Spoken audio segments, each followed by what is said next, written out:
నమస్కారం, welcome to Suman TV. నేను గీతాంజలి. ప్రస్తుతం మనతో పాటు శివరుద్ర సాధు గురువు గారు ఉన్నారు. వారితో మాట్లాడదాం. గురుగారు నమస్కారం అండి. నమస్కారం అమ్మా, చెప్పండి. కామెంట్స్ లో కొన్ని ప్రశ్నలు వస్తూ ఉంటాయి గురుగారు. అందులో ఎక్కువగా అడిగిన ప్రశ్న ఏమిటంటే, మనిషి చనిపోయిన తర్వాత అసలు ఏం జరుగుతుంది, వీటి గురించి ప్రత్యేకించి మన పురాణాల్లో గ్రంథాల్లో ఏమైనా రాసుందా అని అడుగుతున్నారు. మనిషి చనిపోయిన తర్వాత అనేది పురాణం. యాక్చువల్లీ అసలు మనిషి చనిపోయిన తర్వాత జరిగేది మన దగ్గర వాస్తవం ఏమిటి, చనిపోయిన తర్వాత ఏ శిక్షలు, ఏ పుణ్యం, అసలు ఏం జరుగుతుంది అనేది, ఏం జరుగుతుంది. మనిషి చనిపోయిన తర్వాత జరిగే నియమ నిబంధనల గురించి చెప్పిన పురాణం గరుడ పురాణం. గరుడ పురాణంలో ఏం రాసి ఉందంటే అమ్మా, మొదటి సంపుటిలో అంటే మనం పేపర్ తీస్తూ ఉండగానే ఫస్ట్ వచ్చే ఎడిషన్ ఏంటంటే, మానవ శరీరం 15 కర్మలని శరీరంలో అంటే పుట్టుకతో రావడమే ఈ 15 కర్మలు వస్తాయి అన్నమాట. ఈ 15 కర్మలని ధరిస్తూ నువ్వు పుడతావు, ఇంతవరకు నియమం. అయితే మానవ శరీరం పరిపూర్ణత అయ్యేది 16వ కర్మతో. ఈ 16వ కర్మని పుణ్యం. ఈ పుణ్యం అనేది నీతో పాటు రాదు, ఇది ఎవరి సొత్తు కాదు. ఇది ఎలా, ఎందుకు అంటే ఇది బయటి ప్రపంచం. పుణ్యం అనేది, ఈ కర్మ అనేది నీ రక్తం. అమ్మ, అక్క, చెల్లి, నాన్న, భార్య, పిల్లలు, ఇంకా తాత, ముత్తాత, నిన్ను నమ్మిన వాళ్ళు, స్నేహితులందరూ నీ గర్భంలో ఉన్నప్పుడే బాధ్యతలన్నీ రాసేసి పుడతావు. వీటన్నిటిలో అమ్మ, ఉదాహరణకి నువ్వు వంశ ఉద్ధారణ అనుకుందాం, వంశాన్ని మోయడం అనుకుందాం. ఈ రెండిట్లలో బాధ్యతాయుతంగా సంసారం మొత్తం గెలిచావు అనుకోండి, అదే పుణ్యం. ఒకవేళ గెలవలేకుండా కొన్ని స్వార్థమైన నిర్ణయాలు, కొందరిని వాళ్ళని కొట్టినా చేసినా బాగుపడాలన్నారు అనుకోమ్మా, ఆ స్వార్థంతో ఇంకా నువ్వు 15 కర్మలనే ఉన్నట్టు. ఈ 15 కర్మలలో మీకు చెప్పింది కర్మలే కదా, ఈ 15 కర్మలలో శిక్షలు ఉన్నాయి. వికలాంగుడై పుట్టడం, గుడ్డివాడిలాగా పుట్టడం, ఎక్కడో అడుక్కున్నవాడిలాగా పుట్టడం. శరీరం ఎలాంటిదంటే అమ్మ, తల్లి గర్భం నుంచే డిసిజన్ తీసుకుని వచ్చేస్తుంది. అంటే నీకు రుణంలో ఉన్నది రక్తం మాత్రమే. పుణ్యం అనేది ఏంటంటే అమ్మా, ఏ జన్మ ఎత్తినా నీవు భిక్ష అడిగినా కూడా, లేకపోతే ఇంకేదైనా శరీరానికో లేకపోతే మనసుకు సంబంధించిన ఏదైనా గొప్ప కార్యక్రమాలు చేస్తే నీవు బాగుపడితే పుణ్యం మాత్రం రాదు. ఇదే 16వ కర్మ. లోక కళ్యాణం గురించి చేసేదే మీరన్న 16వ కర్మ. అలా ఎలా 16వ కర్మ అంటే ఏందమ్మా, చాలా మంది పూర్వం చూస్తూ ఉండే మనం, అన్నదానాలు చేసేవాళ్ళు, వస్త్రదానాలు చేసేవాళ్ళు, ధాన్యాలు దానం చేసేవాళ్ళు, ఏదైనా పండుగలో పుట్టినరోజులు వస్తే ప్రత్యేకంగా కొన్ని వంటలు చేసి పంపించడాలు.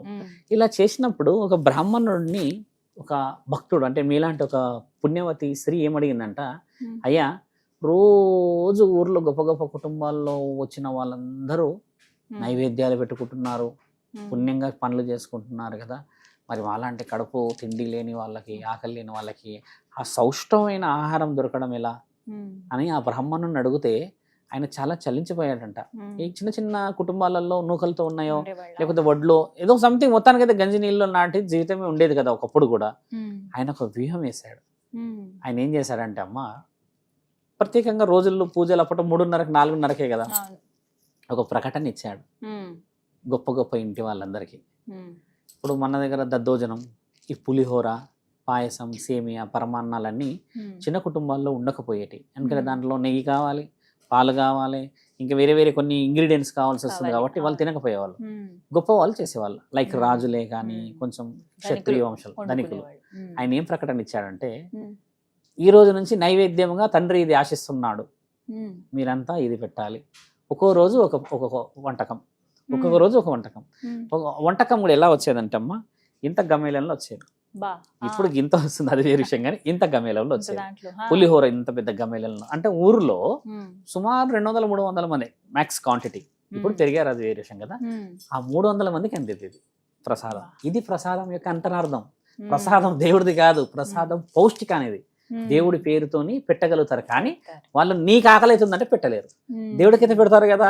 ఆ బ్రాహ్మణుడు చేసిన ఒక అతి ఉత్సాహవంతమైన ఆలోచననే ఈ రోజు మీరు నేను అందరం తింటున్న ప్రసాదం. అలా వచ్చి వచ్చి వచ్చి వచ్చి ఏం జరిగింది, పవిత్రత. ఇదే అమ్మ పుణ్యం. ఈ పుణ్యం వల్ల ఏమైందంటే ఆయన ఊరంతా బాగుపరచుకోగలిగాడు కదా. కొంచెం చాలు, కొద్దిగా పుణ్యం అయితే పుణ్యం కదా. అలా చేయడమే 16వ కర్మ. మీరన్న అది ఏంటంటమ్మా, చావు తర్వాత ఆత్మ యొక్క రోదన ఏంటంటమ్మా, నీ ఆత్మ నీ కర్మలని చూయించడానికి నీ ఇంట్లోనే ఉంటుంది 11 రోజుల వరకు. ఎలా ఉంటుంది అన్న విషయం కూడా కొంచెం డీప్ గా వెళ్తే అమ్మా, స్నేహితులు ఉంటారు, భార్య, అక్కా చెల్లెలు, కొన్ని అప్పులో ఫైనాన్స్, ఈఎంఐస్ అన్ని కట్టేస్తాము, అన్ని చేసేస్తాము. చనిపోయిన రోజు నిన్ను శవమే అంటారు కానీ మావోడు అని మాత్రం అన్నారు కదా. అప్పుడు ఆ ఆత్మ ఏమంటదంటే మావోడు అని ఎవరు అంటారని ఎదురు చూస్తుంది. ఎవరు అనరు, మంచోడు అని అంటారు, 6 గంటల వరకే పెడతారు, 6 గంటల తర్వాత తీసుకెళ్ళక తప్పదు కదా. అలా అయినా రోదన, కడుపుని కొట్టుకొని ఏడవడం, నా భార్య వెళ్ళిపోతుంది, నన్ను వదిలిపెట్టని, నా పిల్లలు, నా ఇన్ని చూసి చూసి చూసి శ్మశానానికి చేరుతాడు కదమ్మా. నీ 16వ కర్మని లెక్క పెట్టేది అక్కడే. అక్కడ యమ భటులు యమ దూతలు ఇద్దరు ఉంటారు అక్కడ. బాగా గమనించాల్సిన విషయం ఏంటంటమ్మా, యమ భటులకి యమ దూతలకి తేడా చాలా ఉంది. యమ భటులు అంటేనేమో నిన్ను నరకానికి తీసుకెళ్లేవాళ్ళు, యమ దూతలు అంటేనేమో నిన్ను స్వర్గానికి తీసుకెళ్లేవాళ్ళు. ఈ నిర్ణయాలు ఉన్నాయి. ఆ భటులు కూడా ఆయుధాలతో వస్తారు. దూతలు అంటేనేమో వాళ్ళు వెనక కొన్ని రెక్కలు లాంటివి ఉంటాయి, వాళ్ళు ఎగురుకుంటూ లేకపోతే ఏదో విధంగా శాంతియుతంగా కనబడతారు. ఈ నిర్ణయాలన్నీ తీసుకొచ్చి శ్మశానం దాకా పెట్టినప్పుడు దాన్ని నిర్ణయించేది మహాముఖంటి. ఆడ కూర్చొని ఉండేది ఆయననే కాబట్టి. అప్పుడు ఆయన చెప్పిన విషయాలు ఏంటంటే, నువ్వేం పనులు చేసావు జీవితం మొత్తంలో అంటే, మొట్టమొదట భయం అవుతుంది ఆయన గారికి. ఎందుకంటే కరెక్ట్ పర్సన్ దొరికింది ఇప్పుడు. ఎందుకంటే నువ్వు పుట్టక ముందుకు మాట ఇచ్చిన మనిషి ఆయననే. 9 నెలలు గర్భంలో ఉంటాడు కదా, పుట్టక ముందుకు తండ్రి దగ్గరే ఉంటావు కదా నువ్వు, ఆత్మలింగం లాగా అగ్నిలింగం లాగా ఆయననే నిన్ను ఫిల్టర్ చేసుకుంటా ఉంటాడు. ఒక ఆత్మ పరిపూర్ణమైన స్థితి వచ్చినాక నిన్ను ఆత్మలాగా అంటే ఆత్మలింగం చేసి ఆత్మలింగం నుంచి గర్భంలో వేస్తాడు. ఈ ప్రక్రియ మన శాస్త్రం కదా. ఇప్పుడు ఆ ఆత్మలింగం అయ్యేటప్పుడు ఇద్దరి మధ్యలో మాట నడుస్తుంది. తండ్రికి గొప్ప పనులు ఏమేం చేస్తావు, ఎలా ఉంటావు, సమాజాన్ని ఏ విధంగా కాపాడుతావు, నీతి నియమాలు పాటిస్తావు అంటే అన్నిటికీ తలూపేసేస్తారు మన వాళ్ళు. ఒకసారి భూమి మీద పడ్డాక బాధ్యతలో లేకపోతే ఆ బరువులు ఆ సమస్య పరిష్కారాలు మొత్తానికైతే సమయానుకూలంగా మారిపోతాడు. పుణ్యం అనేది కరువు. ఇప్పుడు కరెక్ట్ గా ఆయన గారి ముందు సమాధానం చెప్పలేక నిర్ణయాల గురించి పోయినప్పుడు వేసే శిక్షలే మొదట రోదన. ఆత్మ మొదట అక్కడ ఏడుస్తుందమ్మా. పుణ్యమైన వాడి దగ్గరికి ఏం జరుగుతుంది అంటే, అమ్మా నీ ఇలవెలుపులు కులదైవం తీసుకెళ్ళిపోతారు నిన్ను. 2 ఉన్నాయి, మళ్ళీ డీప్గా వెళ్ళొచ్చు. తండ్రి దాకా వచ్చేది శవంతో పాటు ఆత్మ కూడా. తండ్రి దాకా రాకుండా ఉండేది మన దగ్గర పవిత్రమైన పనులు, పుణ్యమైన పనులు, మంచి పనులు చేసేవాళ్ళు ఇంటి కడపలో ఉండి నీ ఇలవెలుపులు నీ కులదైవమే తీసుకెళ్ళిపోతారు వాళ్ళని. మళ్ళీ పుట్టించుకోవచ్చు. బాగా గమనిస్తే ఏంటంటమ్మా, ఇప్పుడు అఘోరాలు నాగసాధులు అక్కడ ఉన్నారు కదా, ఒక అతను ఏమంటున్నాడంటే ఈ పుర్రె ఎవరిదే అని అడిగారు. ఇది మా గురువుదే అన్నాడు ఆయన హక్కుతో. ఎందుకు వచ్చింది గురువుది అని అడిగితే, మా గురువు ఎంతో గొప్పోడు, లక్షల మందిని తయారు చేశాడు అన్నాడు. అంటే ఆ పుర్రెకే ఎంత విలుగున్నది. అంటే మన దగ్గర ఆ మధ్య కొంచెం ఇంకో మహనీయుడు వచ్చాడు పుర్రెలు వేసుకొని, ఈ పుర్రెలన్నీ నాకు ఆడ దొరికినాయి ఈడ దొరికినాయి ఇవన్నీ వేసుకుంటా అని చెప్తే ఆ మధ్య కొంచెం ఆ లేడీ అగోరిది పెద్ద హల్చలేదు కదా. పుర్రెకున్న విలువ ఏంటంటే ఆ జ్ఞాన సంపద ఎప్పటికీ పోకూడదని పెట్టుకుంటారు. ఈ కులదైవం కూడా ఏం చేస్తుందంటే, మరి పుణ్యమైన వాళ్ళని కాపాడుకొని పుట్టించుకోవాలి కదా, మళ్ళీ నువ్వు పుట్టాలి కదా, నువ్వు పుడితే మళ్ళీ ఇంకొక వేరే వాళ్ళని 100 మందిని బాగు చేస్తావు కదా అని నిన్ను వదిలిపెట్టుకునే ప్రక్రియ లేదు. ఖచ్చితంగా నేను పట్టుకుంటారు వాళ్ళు. నా బిడ్డ ఏదైనా ఆశపడి వెళ్ళిపోతాడేమో, ఇక్కడ ఉండడనేమో, లేకపోతే నాకు ఈ జీవితమే వద్దని కొంతమంది ఉంటారు. నేను చాలా చూసేసాను. ఇప్పుడు రతన్ టాటా లాంటి వాళ్ళు, ఆయన అలా నీళ్ళలో మునుగుతున్నట్టు కొన్ని యానిమేటెడ్ వీడియోస్ వచ్చాయి. ఇలా కొన్ని ఉంటాయి కదా, వాళ్ళకి ఆశలు ఉండవు. నా బిడ్డ అలా ఏదైనా నిర్ణయం చేసుకుంటాడేమో, ఈయనకు చాలా బాధ్యతలు ఉన్నాయని చెప్పేసి ఆ కులదైవం ఇలవెల్పులు నిర్ణయించుకుంటారు. ఈ శివుడు నిర్ణయించేది ఏంటంటే, అమ్మ నమ్మకానికి సంబంధించిన విషయాల్లో ఎందరినో మోసం చేసో ఏదో బాగుపడకుండా వస్తావు కదా, ఇవన్నిటిని డైరెక్ట్ గా ముక్కంటి శిక్షలు వేసుకునే దాకా తెస్తారంటారు. ఇక్కడ ఇంకో విషయం ఏంటంటే, నువ్వు నిజం ఒప్పుకునేంత వరకు ముక్కంటి నీ ముందు నాట్యం ఆడుతూనే ఉంటాడు. ఇది కూడా ఉంది మళ్ళీ అక్కడ. ఆయన నా బిడ్డలనే అంటాడు కానీ నిన్ను శిక్షించాడు. ఆయన తప్పు చేసినా నువ్వు నా బిడ్డవే, ఎందుకంటే నేను పుట్టించిన. ఒప్పు చేసి పుణ్యం చేసినా నువ్వు నా బిడ్డవే. కానీ అసలైన విషయం ఏంటంటమ్మా, నేను నీ తండ్రినని నువ్వు గమనించు, నన్ను పసిగట్టు. ఇది ఆయన అడిగేది. నువ్వు నేనే ఈయననే పరమాత్మ అని తెలిసే వరకు నిన్ను పుట్టిస్తూనే ఉంటాడమ్మా. అందుకే మన దగ్గర ఏముందంటే శాస్త్రంలో 84 జన్మలు ఉన్నాయి ఒక శరీరానికి. ఇది నువ్వు ఎప్పుడైతే ఈ 84 జన్మలలో అమ్మా ఏదో ఒక జన్మలో నువ్వు ప్యూరిఫైడ్ గా సోల్ అంటే ఒక ప్యూరిఫైడ్ సోల్ అవుతావు. ఆయన ఇచ్చే ముఖ్యమైనది ఇది. అక్కడ కదా అమ్మా అంతమయ్యేది. ఇప్పుడు అది ఆయన ఇచ్చేది. అది మన వాళ్ళు ఏం చెప్తారంటమ్మా, 7 జన్మలే అంటారు కదా. 7 జన్మలు లేవు. 7 జన్మలు కేవలం భార్యాభర్తలకే.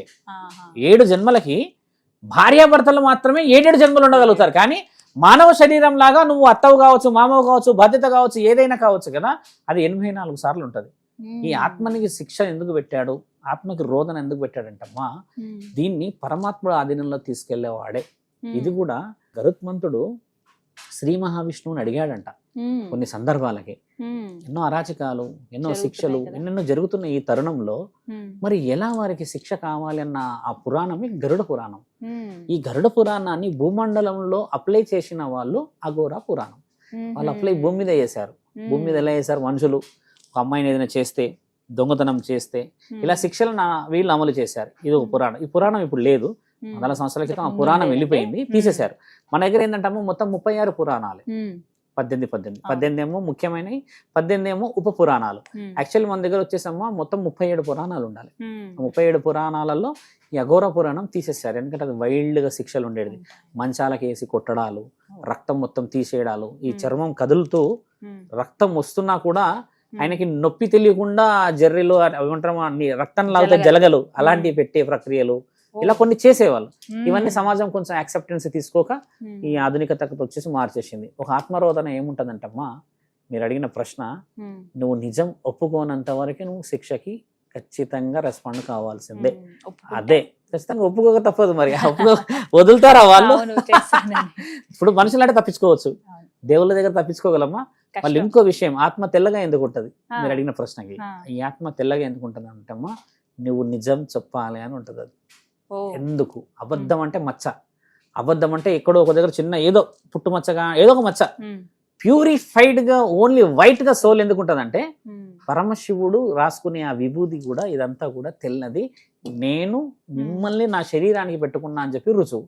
కాబట్టి మీరు అబద్ధాలు ఆడకూడదు అంటే, ఒక ఆత్మ అబద్ధం ఆడదు ఎక్కడ కూడా. భూమి మీద కనబడకుండా ఇలా తిరుగుతుంది, మీరు గమనించారా? ఎప్పుడైనా గాలి సినిమాల్లో చూసే ఇలా తిరుగుతుంటది. దాని ఉద్దేశం ఏంటంటమ్మా, నీకు భూమి మీద నిలబడే రుణం లేదని అర్థం. అందుకు గాలిలో నిలబడతాయి. ఆ నిలబడినప్పుడు ఆయన తండ్రికి సమాధానం చెప్పక తప్పదు. నువ్వు తెల్లగా ఉన్నావు, ప్యూరిఫైడ్గా ఉన్నావు, నీ లోపల ఏమున్నదా బయట ఏమున్నదో కనబడుతుంది, నేను అబద్ధాలు ఆడలేవు. ఇక అక్కడ సరెండర్ తప్పితే ఇంకేం లేదు. అలా అయినా కూడా అమ్మ మాట ఇచ్చేసి తల్లి గర్భంలోకి వచ్చి తప్పులు చేస్తున్నారు కదా. ఇది 15 కర్మలు. 16వ కర్మ చూసారు ఎంత భయంకరంగా ఉందో. 16వ కర్మ ఉట్టి అనుకున్నాం కదా, అది 15 కర్మలే శాసిస్తుంది. అది అదమ్మా మీరు అన్న విషయం. చక్కగా వివరించారు గురుగారు. నమస్కారం. నమస్కారం తల్లి.